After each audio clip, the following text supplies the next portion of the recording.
তৃণমূল সরকারের আমলে চাকরির দুর্নীতি একটা সর্বজন বিদিত একটা ঘটনা। এখন সাগর বিধানসভাও তার সভাও কিন্তু তার ব্যতিক্রম নয়। এখন আমিনা বিবি নামে যে ব্যক্তি, যে ভদ্র মহিলা অ্যারেস্ট হয়েছে, সে হচ্ছে আইসিডিএস একজন কর্মী। এখন এই আইসিডিএস কর্মী যতটা আমরা শুনেছি, প্রত্যেক আইসিডিএস কর্মীকে প্রি প্রাইমারিতে ডেভেলপমেন্ট করানোর জন্য কয়েক কোটি টাকা আমাদের সাগরের সমস্ত আইসিডিএস দিদিমণিদের কাছ থেকে তুলেছে। এখন এই ব্যক্তির পক্ষে, কখনো একার পক্ষে এটা কখনো পসিবল নয়। এই তৃণমূলের একজন বড় নেতার নিশ্চয়ই হাত রয়েছে।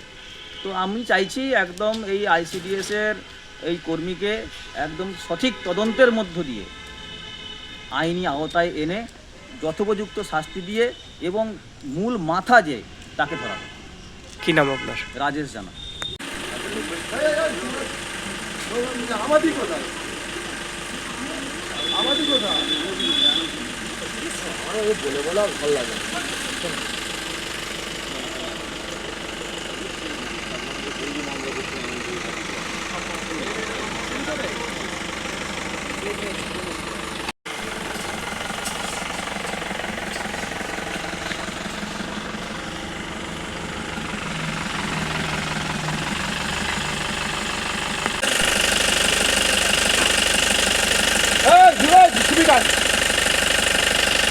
তোমরা দুজন ওঠো, হ্যাঁ দুজন ওঠো। আমাদের কোথায়? আমাদের নয়টা জানা যায় পুঁজি লাগে।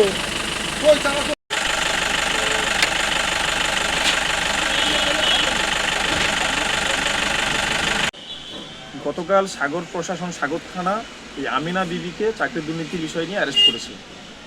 ঘটনা হয়েছে, আমি আগে জানতে হবে আমিনা বিবির যে বাবা হারিজউদ্দিন, উনি সাগর ব্লকের সংখ্যালঘু ছেলের দায়িত্বে ছিলেন তৃণমূলের আমলে। এই ক্ষমতাকে অপব্যবহার করে এলাকা থেকে কয়েক কোটি টাকা আত্মসাৎ করেছে চাকরির বিষয় নিয়ে।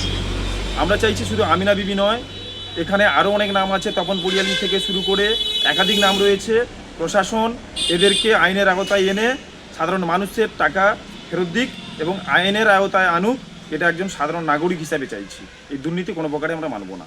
যে বা যারা যুক্ত রয়েছে তাদের বিরুদ্ধে প্রশাসনিকভাবে ব্যবস্থা হবে।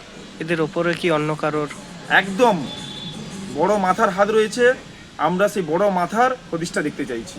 প্রশাসন নিরপেক্ষভাবে তদন্ত করুক এই আশা রাখি। রাজু মণ্ডল, গঙ্গাসাগর।